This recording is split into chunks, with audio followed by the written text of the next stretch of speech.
Hey, Spuddies, Potato Big Whiskey here, and welcome back to my current edition, Age of Wonders 4. We have obliterated the city of Waypoint and the ruler that is called Noctis. He has been sent back to the Astral Warp, and we are one step closer to becoming the Archmagus of this world. I think our current objective for this playthrough is to capture a few nearby cities and just kind of finish off his empire, right? So there's like Astralonium over here.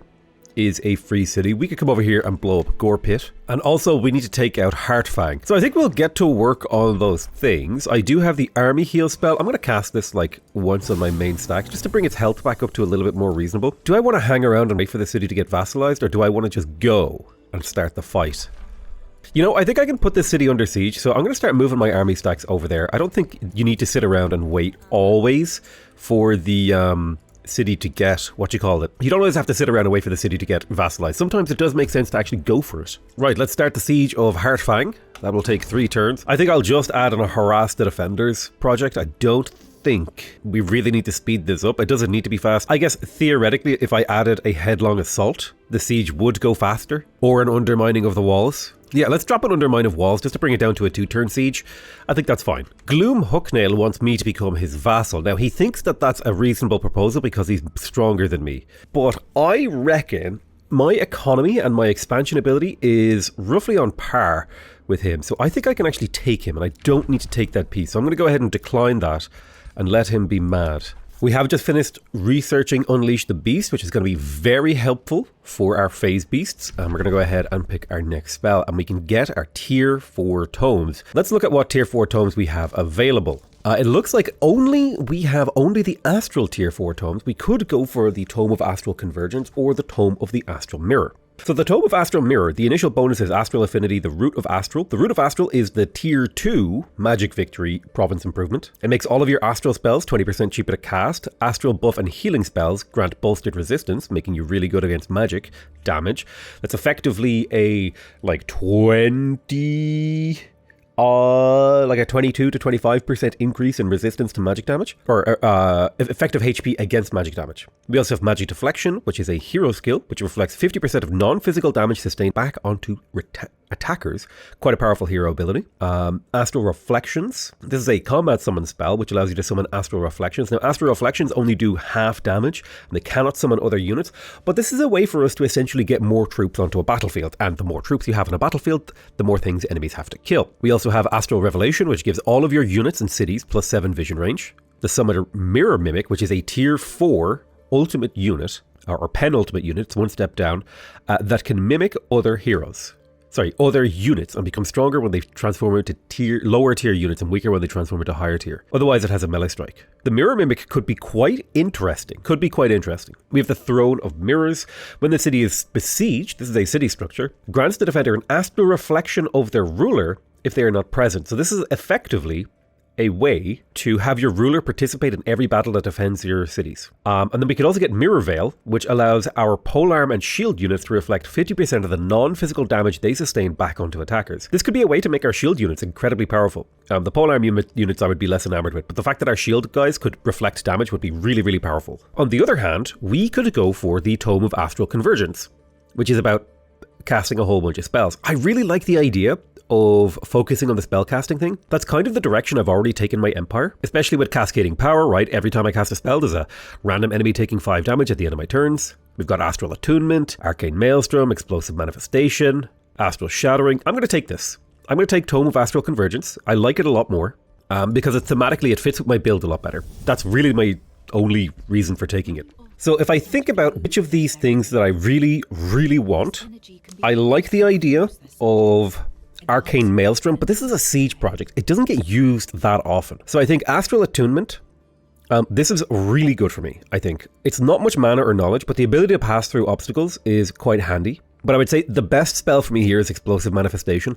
So I'm going to go ahead and lock Astral Attunement so that I have the option of it next turn, and I'll take Explosive Manifestation. It'll just be a really good combat summon spell. I need to be careful about spending mana right now because my mana upkeep is quite high and I don't have that much. So I'm probably just going to keep it, not cast many more spells for a while. So Gore Pit would like to surrender. I could lose Imperium, So I can refuse, I can allow them to get to peace with me, and I'll get bonuses. So that means I don't have to go and fight them. I'm just going to go ahead and fight people. I think Gorpit is a city that I'm going to go ahead and take on. Let me grab a Whispering Stone here. Where are my Whispering Stones?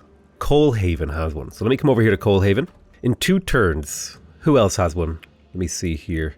Scaffold has the other one. Right, I'm going to withdraw my Whispering Stone from Scaffold, and I'm going to give it to the city here of Astralonium. It's not a very good city, but I am going to go ahead and boost it so that we can try and, vassalize them ASAP.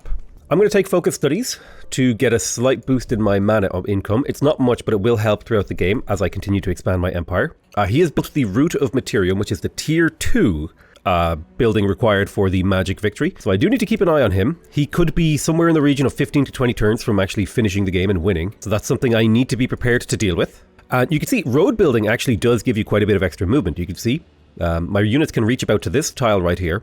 But if I go ahead and build a road, they can reach an extra 2 tiles. So they get a little bit of extra movement, which is quite handy to get them around the map. Blint the Underdelver would like to get an alliance. This is the strongest possible relationship you can have with another player. I'll take that alliance. Let's have a look. What else could we negotiate for? A teleporter pack, a province claiming pack. He has some items. I probably don't need 2 frost shields. And I could use some more mana, so I might go ahead and take the mana off him. Now, does he have any items I would like? Nah, it doesn't look like it. I could trade him some Arcanium ore and get some gold out of it. I'll take that. I don't really use the hurry unit recruitment thing. So he's getting a resource from me, which is really good. That's something I really need to consider. Is can I make use of my resources to exploit other rulers? So that's something I need to really pay attention to in not future games. So yeah, in future games where can I get an advantage in the early game if I make use of that basically. So we've got a tier 4 vassal here. We could pay 30 to get 48 production in our capital. I'm going to go ahead and pay for that because that's a huge amount of production. And that'll bring us up to about 200 production per turn in the capital, which is starting to look really respectable, especially because remember, every single one of our buildings is twice as expensive as they should be. I need to build my crypts and I need to build my prison cells. This will allow me to do a lot more hero management. I do have, a few people in the crypts. I will have people in the prison later. I'm going to go ahead and build a resonance field in my capital on this farm over here. The resonance field is a great building. It counts as a conduit, so it gets you 5 mana, but it also gives you 5 casting points in both categories. And it'll count as a conduit, which will help scale some of the other buildings that I have in my empire. That scale based on the number of things it's adjacent to. We have made a breach in the city of Heartfang. I should be able to attack pretty straightforwardly. Now they have a ton of berserkers. I should auto-combat this and win, but I might take some losses because berserkers are actually really, really efficient units, which we learned in my live stream last night. And the live stream went really well from a content perspective, but it absolutely did not go well from a campaign perspective because I got obliterated. Let's take a look at what combat spells we have. We do have Conjure Divine Beacon, Cosmic Ablation, Unleash Beast. I think Ice Coffin now is a spell that's a little bit old. I'm going to go ahead and put Conjure Divine Beacon, and I reckon... How much damage is Wrath of the Faithful, really? It's 32 damage. I think that's still a great spell. So I'm going to go ahead and drop... Well, what about Fulmination? The fact that Fulmination is AoE helps a lot, but I think I'm going to drop Fulmination from my favorite. I'm going to put Unleash the Beast here. I'm going to converge all my units on the center and try to get a really good set of healing going. Let's go ahead and summon an animal with our leader. Bring our phase beasts up.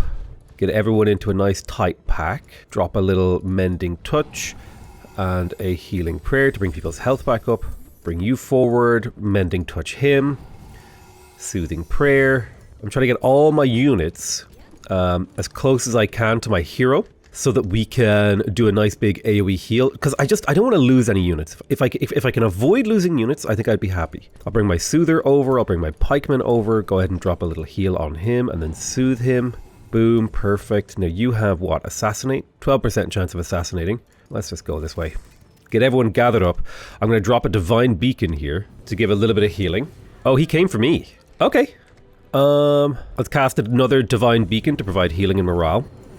With my leader, I'm going to drop a fat regen cloud on the left side. Get all that healing going. And then let's start blasting. I'm going to bless a phase beast. You're going to go ahead and fire some chaos bolts at these guys to do some serious damage. Remove all of their buffs rather. What we want to do is we want to focus down these berserkers one by one. We need to do that because they trigger an ability when they get low on health called Berserk. called Berserker's Rage, which gives them Steadfast and Berserk. So effectively, it always takes 2 turns to kill a Berserker, which, as you can imagine, is slightly annoying. Let's see if we can get a web off here. We immobilized this guy, which effectively means he's useless this turn. We have a Thunderbird. What's this? Sustain damage, remove their defense mode. So let's see if we can't make these guys have a bad day. Oh, there we go. Now, question, can we remove this guy's buffs? Steadfast removed? Oh shit, Spellbreakers actually are the counter to Berserkers. Berserker. Now what we could do is we could go for the hero. I could send my Phase Beasts in to take them out, but these Phase Beasts are also really strong against Berserkers. Alright, let's blast this Berserker. He is immobilized, so we don't really care too much, we just want to get damage on him. I should have overchanneled on my hero, it's fine. Let's go into defense mode. I'm happy to lose a single unit. Berserkers are really scary and hard. Oh, he's frenzying, and he's immobilized, so he attacked his own unit. I don't care if I lose the bird, because the bird is a summon. I do care if I lose the hero, because heroes are expensive to replace. Let's conjure another Divine Beacon here to give me a little bit of healing on the left side. I am going to overchannel. This will allow me to cast a second spell. I need this Spellbreaker to be able to do a Star Purge. So that means I need to stun this guy or take away his retaliation attack or just change his zone of control, basically. Which means I'm going to fire off this. Let me have a think about that. Phase Beast, tackle the hero. Boom. Tackle the hero. Boom. Okay, we dealt with the enemy hero. Let's go ahead and weave our abilities so that we refresh them. That means I'm going to summon another animal. Gortos Matriarch. Let's trigger this guy's Steadfast. Can this stun trigger? Oh, that's huge. So now if we can get 1 or 2 of these guys down to the point where they berserk, we should be able to wipe them off the map. Alright, let's do some Chaos Bolts on this guy. There we go. There we go. Blast you. Spearmen, go up and tackle them. That way they can't get advantage of their charge. I'm actually starting to really respect Spearmen. I used to think Spearmen were kind of trash, but now that I've seen what they can do when an enemy gets charge bonuses, like even if they don't negate the charge, the fact that Spearmen can run up and get like that first hit is really powerful. So now that he's stunned, he's not zone of controlling you, which means you can Star Purge and remove his Steadfast, which should allow us to get some kills here. Wrath of the Faithful, boom, kill. Oh, that's what we love to see. 2 Berserkers dead. You try and assassinate. Well, let's attack with the Spearman first. You take a little bit of back damage, that's okay. Now you try the Assassinate.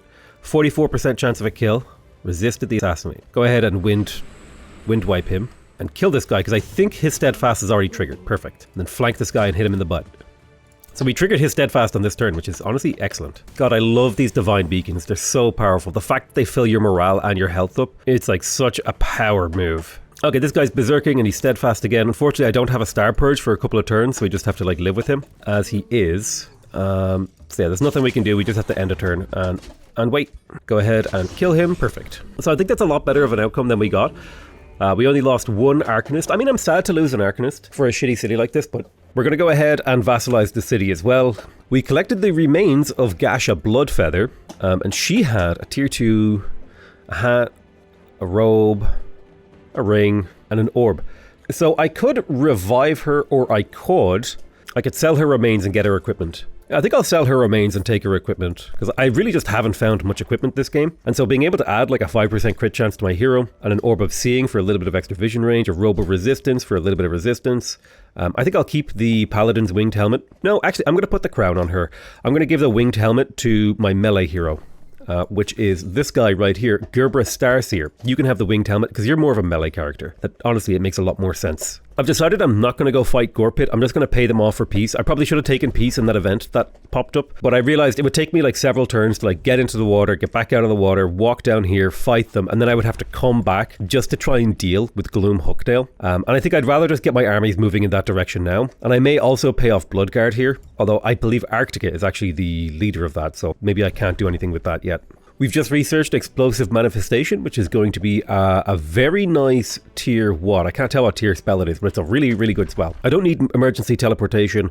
I don't need Summon Greater Animal. I'm going to go ahead and take Astral Attunement. This will give me a nice buff to all of my race. Arculus can annex another province. I will take a farm, I guess. We can annex this Cursed Barrow soon, and the Lair of Silk. I would like to annex both of those, if I could. Heartfang was released as a vassal. Waypoint was released as a vassal. We have a ton of vassals, which means we have a ton of cash, ton of income. These guys are now providing us with a nice boost to our resources. And it's time we headed to the underground passage. Make our way back to the surface world. Arculus is under siege. It only has walls, so I'm very glad to get this second stack of units in here to protect the city.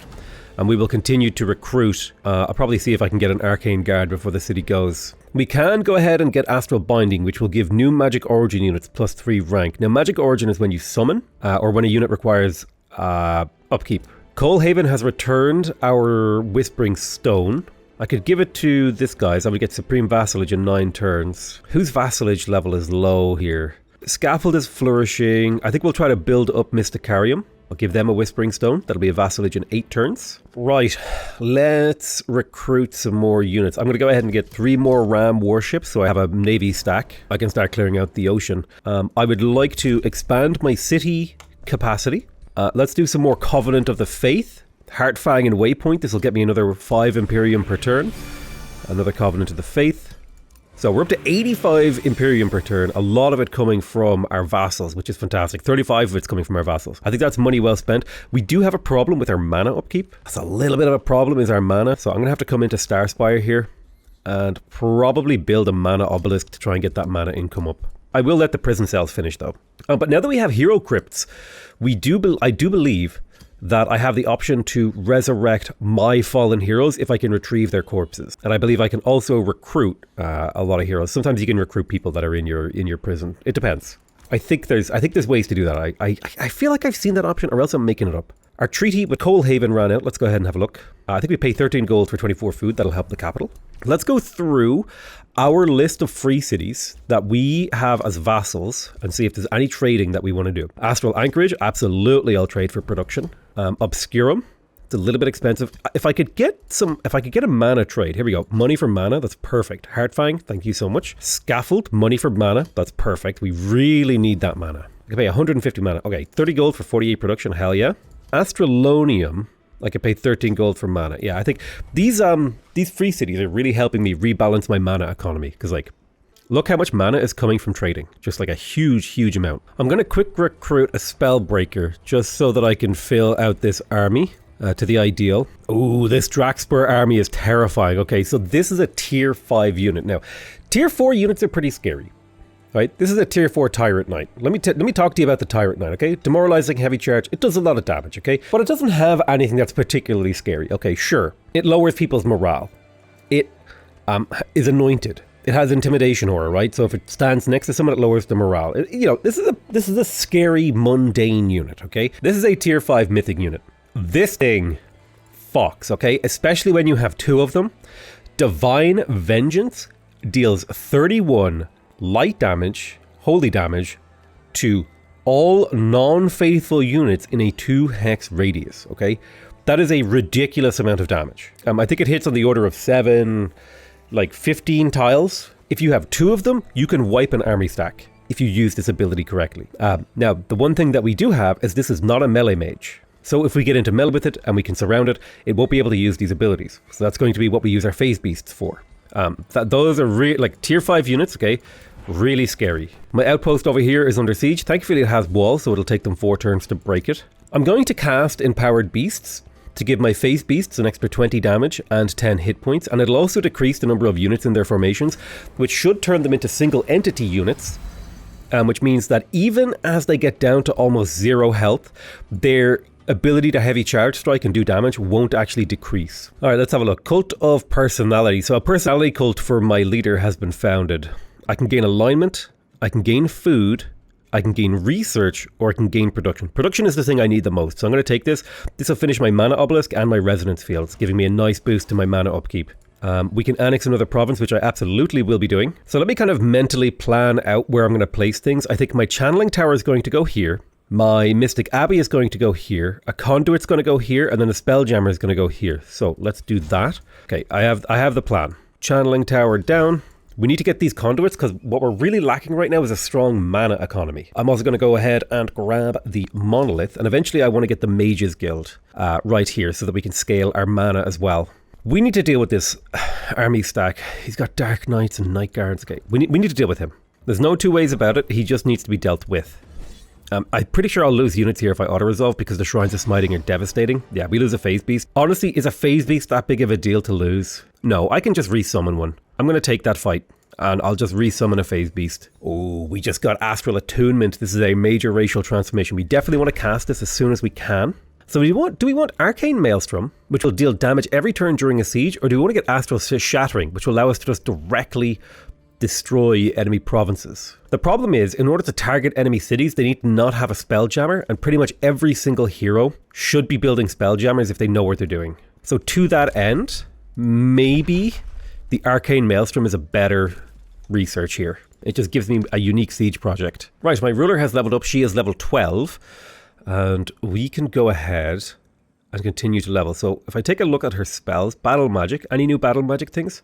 Arcane Surge could be good to get. This will give us +1 strengthened and +1 defense in each category, up to 5 stacks, I believe, every time we cast a spell, which seems quite good. Yeah, I'll take Arcane Surge, sure. We actually managed to capture Molak. Now we can convert him to our side if we so desired. I could also execute him, but I think I'll just keep him in my prison so I can get the little bit of research out of him. One gameplay mechanic you should be aware of: since other players have a pact of cooperation with Astralonium, and I'm about to vassalize Astralonium with my Whispering Stone, this will give them grievances against me. So that's there is a downside to vassalizing someone. One thing I would love is a button beside the trade deals that you can do with free cities is to just say like, oh, always do this trade deal. Like just do it over and over. Okay, I'm pretty sure if I auto combat this, I should win, but is this a good enough outcome? Honestly, taking these guys out and not having to fight that battle, that's a good enough outcome.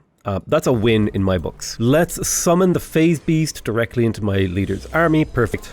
And I'm going to recruit another Chaos Eater to fulfill the final Battle Mage position. So this will be a extremely high tier army in here now. Spellbreakers, Phase Beasts, Chaos Eaters, just all the really scary, devastating units are going to be in this army.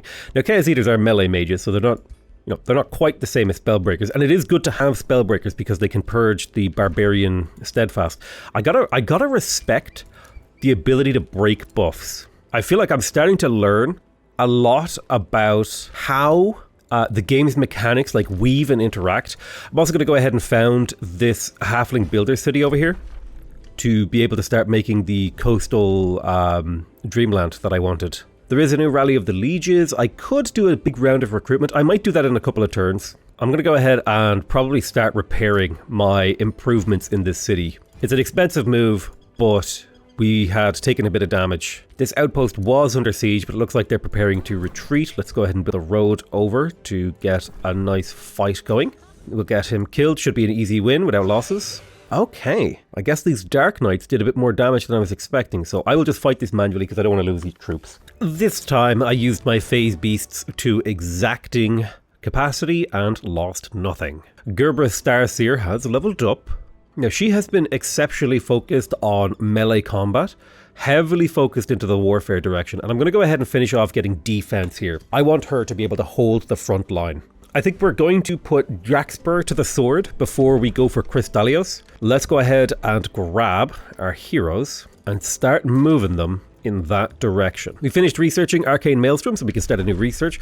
We're one research away from getting another tier 4 tome or tier 3 tome. I probably will go for another tier 3 tome before I go any higher. We could go for emergency teleportation. We could go for the summon lesser spirit. None of these spells are particularly good, but I don't want to refresh. But I will refresh. Cascading Power. This is the spell that I want and need. I will take this immediately. This is perfect. Whenever I cast a spell in tactical combat, get a stack of Cascading Power. At the end of each of your turns, a random enemy takes 5 lightning damage for each active stack. We should be able to cast, like, in the first 3 turns, we should be able to cast 5 spells with when my leader is fighting. So Cascading Power has a lot of potential to help us. Our main goal with the city is to really just make the Giga Fishery city. So I'm going to start just making fisheries and building shipyards. Our eventual goal is to go from Fishmonger to Grand Wharf and eventually get the Seafarers Guild. And the Seafarers Guild will give you draft, gold, food, and production based on the number of fisheries you have. Technically, I could boost this by building foresters, but that's not what I want to do. Right, so we got our second Chaos Eater now. Do I want to try to recruit a stack? I could make a Barbarian stack with some of these Furies and stuff. Like if I took 2 Furies and a War Shaman. War Shamans are pretty good. They have a Mending Touch and Invigorate, which gives regen and strengthened. So that would be the back line. This would be the DPS. What would be the front line of this stack? Ooh, do you know what would be fun if we could use a Berserker? I like the idea of taking a Berserker. Mystical Berserker. I need either 2 more units or a hero to join this stack. What is the current upkeep cost? 55 gold and 9 mana. That's actually pretty reasonable for this stack. What if I took the Corrupt Soul? That's 33 mana upkeep. Let's just grab a Spell Shield as a defensive unit. We'll recruit this to the capital. It costs me 500 gold and it costs me 67 per turn and 35 mana per turn. So this will be another battle stack that I'll use to conquer the world. The main thing you want to be doing in this game is to forever be expanding your economy so that you can forever expand your army. That's, you know, I complain a lot about in like games like Civ where, you know, I'm like, oh, it's very focused on wars, a lot going on and blah, blah, blah, blah. But honestly, there's something really nice about a game that is just like very honest about the fact that like, yeah, this is a war game. So this is a high risk battle. We have to fight multiple Krakens with empowered beasts and tentacle vortexes. Let's see how the auto resolve does. Oh, we just straight up lost. Let me try this myself. Maybe I can use magic to finish to win this. Oh, my divine beacon. I summoned it and it immediately died. Okay. I like how the penguins swim. It's really cute. They like swim in the water. Oh my god, they tentacle vortexed me. Oh god, they're vortexing me. Oh god, it's terrifying. Right, we've killed everything but the Krakens. Now I'm expecting to take serious losses on the Kraken's turn here. What is this ability? Pull of the Tide? Attempts to submerge a naval unit. Oh god, they could just kill naval units? Alright, well. Okay. Maybe I should have paid attention to what these guys could do. Maybe we can kill a Kraken here. I mean, I feel like this was a lot better outcome than a lot better outcome than the auto-resolver was giving us, you know? Auto-resolve was giving us real bad outcomes. Oh man, I'm using this lifesteal to great effect. I'm just spamming Ice Coffin and praying for the freeze. And then the lifesteal is like actually helping so much. Ice Coffin? Oh, he got frozen. We can get behind him and smash him. So as long as I get like 1 or 2 more freezes, I think we can kill this guy. No freeze. But in theory, if he attacks me, I'll get a counterattack, gain some health and damage him. Oh. He's fumbling. I can't believe I actually managed to pull a win out of this battle. Are you joking me? That is unbelievable. I thought we would lose this. So I turned a total loss into a Pyrrhic victory. Or Pyrrhic victory? I forget how to say it. All for a fish node that's going to give this city 10 food per turn. Think of the resources I poured into this, right? All these boats that I built to clear a single node. Oh god. I'm going to cast Amplified Arrows so that when I actually have range units, they'll get that +4 lightning damage and 30% of their damage will bounce, which is really, really valid. Oh wait, I have it cast, but I can't cast it yet until I actually have range units because I actually don't have any range units in my entire empire. I'm going to cast Covenant of the Faith because Imperium, again, it's one of the most valuable resources you can get in the game. It's just so powerful. So, I can gain a bunch of money and they'll get a random mount. Oh, I can get a random mount. Or I can give her my pony. I want to get a random mount. That sounds like fun. So what did I end up with? A fire wyvern! Oh my god. Based, very fast movement, flying, fire resistance. How could I say no to a fire wyvern mount? God. I have no idea where these marauders came from. I'd like to clear and claim this serpent cavern. So let's explore it. We'll get an event. I could feed people to it. I'm just going to go ahead and fight. Gorgon's Curse. We should be able to clear this without losses. Yeah, perfect. This is an easy clear. We gain a bunch of mana. We can gain Imperium and Alignment. Yeah, I think I'll take Imperium and Alignment. That seems fine. So we're now in control of this. Let's go to this tile and place an outpost here so we can control the Serpent Cavern, because this is worth Imperium. Remember, that's why I want it. It's worth Imperium. So I'm willing to take a turn out to get +5 Imperium per turn. That's how valuable Imperium is. I could recruit Queek Headtaker, who was the hero that I made for Clan Moors. I made like a Skaven faction. I like the idea of recruiting someone who's a good governor, like Aster the Astute here. That way I can put her in charge of a city that I'd like to grow faster. So let's recruit her. She'll join my army. And I'm going to put her in charge of the city of Portentium, because that extra 30 food will really, really supercharge this city's growth rate, allowing me to build all these extra fisheries. Now, I need to save up money to get Astral Attunement. So that'll take a little bit of time, but it is what I'm going to go for. I said money, but I meant mana. Mana is just like magic money, right? Okay. Let's go ahead and cast Amplified Arrows. This will cost us a bit of upkeep for these units, but it'll significantly increase the combat capabilities of our 2 Fury units because they'll have that Amplified Arrows bounce attack. They already do a decent amount of damage, so getting that bounce attack is really nice. All right, let's see if we can bait Draxper into a fight on the edge of their city. I have my units in position here. I'm hoping they decide to attack me. Now, they have a decent amount of Pursuers. Nothing too scary, like a Warlock and some Pursuers and a few melee units. Not too terrifying. So if I can pull a couple of their armies out here, it'll make the siege go that much easier. Right, we finished researching Cascading Power, which will allow us to research a new tome. I will want to cast Cascading's Power. How much is it? It's 120 mana and costs 12 upkeep. I'm going to cast it immediately because it's really damn good. And so now all combats that I participate in, I'll just get some extra passive damage, which should give me a lot of power and auto-resolve. Now, I could go for the Tome of the Astral Mirror if I wanted to immediately jump to go to the Archmage Tome.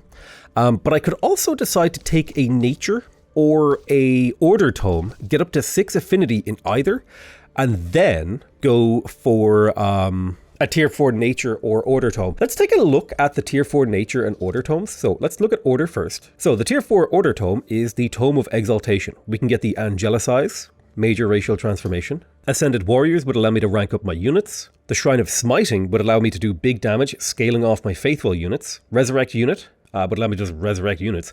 Temple of the Exalted would give the city stability, mana, and double the governor bonus. We would also get the ruler statue. It can only be built once in your throne city. Ooh, allied empires and level 3 cities, and with a pact of vassalage, grant Imperium. The ruler will respawn faster, and spells can be cast even if the ruler's in the void and counts as a conduit. So this is actually starting to look like this is how I'm going to go, because I have a lot of free cities with a pact of vassalage, so this would be a huge amount of late game Imperium for me. What about the Tome of Supremacy? Let's have a look at that. The Monument of Supremacy is a city structure, which would give 30 draft and 5 stability per Monument of Supremacy built in your empire. The Anthem of Victory is a buff spell, giving all allied units 3 strength, which is 30% damage and morale. Pre-Magic would give Zeal and explosive attacks to my battle mages and support units. Not a bad move. Eagle Riders are mounted shield units. So this would be a nice late game shield unit, actually. And we could also condemn armies. I think I'm going to go, if I'm going to go Order, I'm going to go for the Tome of Exaltation. This just seems really, really nice. All of this stuff here, I love this. The ruler statue in particular is super good. Let's have a look at the nature side of things. So if I go for a tier 4 nature tome, and I can take any of these nature tomes to fill in my build. We can go for the Tome of Nature's Wrath. This is Destructive Regrowth, Awaken Instincts. Destructive Regrowth lets you destroy a province and create a forest. I could awaken forests and turn them into armies of animals and plants. I can get the Horned God, who has Reclaiming Bolt, so it heals an adjacent allied unit for health whenever he attacks. His Wild Eruption summons living vines, deals physical damage, cooldown of 2, Animate Flora, transforms a floral stinger under your control. Awaken Instincts would give all of my units 15 temporary hit points and Berserk. So this would be really good if I was going for like an animal-based build, and Devolve will turn an enemy into a tier 1 animal. Okay, Tome of Paradise on the other hand. Ooh. All friendly units gain morale. We've got Enchanted Bloom. Target friendly city starts altering terrain into grasslands at a rate of 1 province per turn. The spell extends up to 1 province outside of the domain, and all grassland provinces provide 2 food and 2 production. This is actually pretty good. Nature's Bounty. This is a friendly arm spell. Friendly units of the target province gain 15 max hit points and regenerate 15 hit points in neutral and friendly domain for the next. This is a great way to buff up your units before a battle. All right. Gaia's Chosen. It's a major racial transformation. 20 hit points. Okay, that is powerful. Blessing of Paradise gives city stability and doubles the income bonus from positive stability. The Fortress of Vines. Wow. Just tons of fortification and a ton of Living Vine summons. Now, Living Vines don't do much in terms of like actual combat ability, but they can do stuff. We've got the Garden of Bliss, turns food into mana. That's really powerful. The Root of Nature, Inspiring Icon. Wow. Okay, these are really good. I think, though, I really like the idea of going for the order bonuses. Then again, I could really use like some way to grow my cities. Like if I went for the Tome of Fertility, I could get the Temple of Fertility in Bountiful Fields, which would give me a ton of food and draft. I think the Tome of Sanctuary is just better, though. I get the Sanctuary, which is just a better Spelljammer. Sanctify is an AoE buff, or maybe... Actually, I don't know. Keeper's Mark is really overpowered. It prevents your melee units from dying the first time in battle. So I think I'll go for the Tome of Sanctuary. It just feels like the right move. Speaking of Keeper's Mark, we're immediately going to research that. Yeah, I'm going to lock in Anointed People. That's a really good buff. Status resistance and spirit resistance is good, but I will research Keeper's Mark first. God, there is just chaos happening over here on this side of the world. Mega battles happening. I'm glad I'm not participating in any of this. Do we have any affinities we want to take here? I think I'll take Teleportation Mastery. That will give me 15 mana from my teleporters, and I do plan to build some of those. Getting extra ranks on units recruited from the Rally of Ages is quite good. So let's go ahead and take that. This should be a fairly easy auto-resolve, I think. Yeah, we lost no units. You got severely damaged, but that's not important. What's important is I'm happy to take any auto-resolve where I don't take any losses, honestly. Because I should have enough healing in my armies to not have to worry about that. Let's put this city under siege. It's going to be a 6-turn siege at a baseline. However, I can add siege projects. Now, Arcane Maelstrom will speed up the siege slightly. Let's have a look. We could bombard their towers to take them out of battle. If I can get up to 15 siege power, I will be able to speed up the siege by another turn. So I have to take something that gives at least +2. Yeah, I'll sabotage their support. That seems fine. So we'll break this city in 4 turns, which is perfect.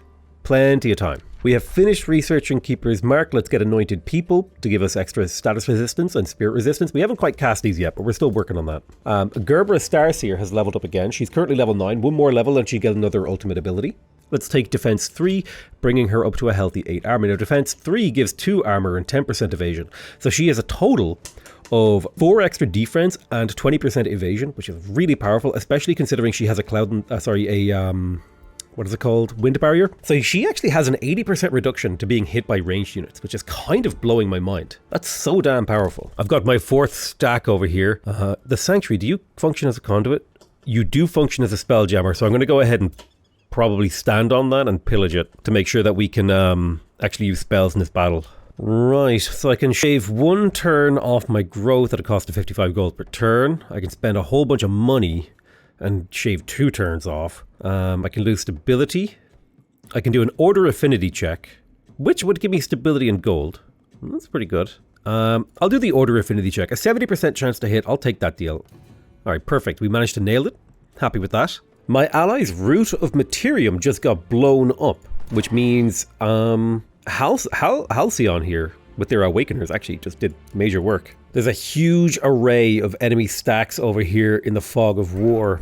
So it looks like Gloom is preparing for a counterattack on me. Let's very quickly take this siege. Oh, maybe they want to leave? I could take the service of a Dark Knight, or I could let them be gone. I think I'll tell them to be gone, so they're just not defending their city. That's like super good for me. Looks like he was abandoned by his troops in his hour of need. Will vassalize this conquered city. What does he bring into bear? This is a lot of undead stuff. A lot of undead stuff. Alright, well, it looks like there's going to be a huge battle over the city of Draxper. It'll take me 2 turns to vassalize it. This is going to be the ultimate battle right here. I think this is the deciding battle between me and Gloom Hooknail. If I can fight him off here, I think I basically just win.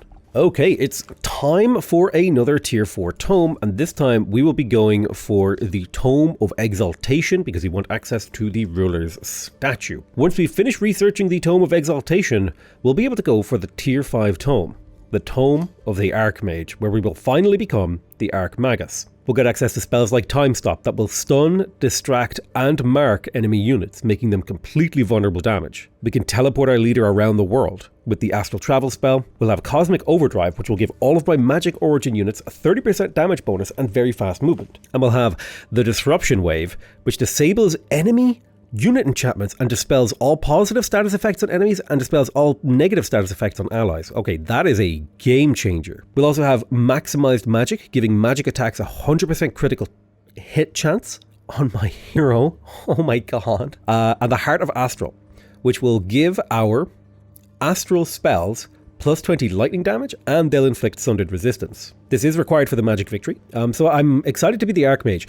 Now, being the Archmage means we can't become the Tome of the God Emperor, which is a very, very fun tome, right? You get stuff like Divine Protection, which gives our entire army resurgence, which means if they die in the battle, they are restored with 50% of their health. We can also get Exalted Champion, which just turns one of our heroes, one of our units, into a literal champion, right? +5 armor, +5 defense, complete status protection, and 100% damage. We can also do Wrath of the Emperor, which damages an enemy, demoralizes them, condemns them, and if they're in enemy territory, they take extra damage. And then we can get Mass Revive, which targets all friendly dead units with Faithful or Zeal. They come back to life with 50% of their total hit points. It's literally a rewind time spell. It's so damn good, the Tome of the God Emperor is. But we are going to be going for the Tome of the Archmagus, because that is what I decided to do this game. Anyway, let's go for the Tome of Exaltation. We want that ruler statue. That's going to be a lot of extra Imperium. It'll let us do a lot of really fun stuff in the mid to, well, I'd say we're not in the mid game, we're in the late game now. Now we could choose to go for an angelic transition here, but I think that's not the way we've been playing, and it's not the way I want to play. So I'm going to focus on making sure that we have access to some really powerful units, like the Shrine of Smithing, which will give us a really powerful tier 5 unit. But if you want to see what the outcome of this battle will be, if you want to see the final showdown with Gloom Hucknail, you're going to have to watch the next episode. I'm going to thank you guys very much for watching. This was a nice setup, and thank you guys for watching for my latest edition. I love you all very much, and I'll see you guys next time. Bye-bye!